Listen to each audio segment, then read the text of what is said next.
ഞാൻ ഡോക്ടർ സൂര്യ. എന്താണ് പഞ്ചകർമ്മം? ആയുർവേദത്തിൽ പഞ്ചകർമ്മത്തിൻ്റെ പ്രാധാന്യം എന്താണ്? പഞ്ചകർമ്മം ആയുർവേദത്തിൽ ഏറ്റവും പ്രധാനപ്പെട്ട ശുദ്ധീകരണ ചികിത്സാ സമ്പ്രദായമാണ്.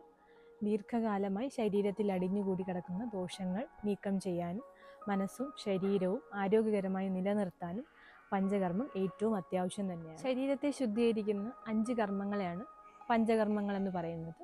ഏതൊക്കെയാണെന്ന് വെച്ചാൽ വമനം, വിരേചനം, നിരൂഹവസ്തി, അനുവാസനവസ്തി, നസ്യം.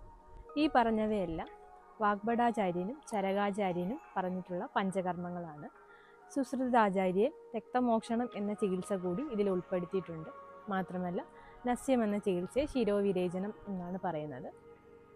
ഓരോ പഞ്ചകർമ്മങ്ങളെ കുറിച്ച് ഡീറ്റെയിൽ ആയിട്ട് അടുത്ത വീഡിയോയിൽ പറയുന്നതാണ്.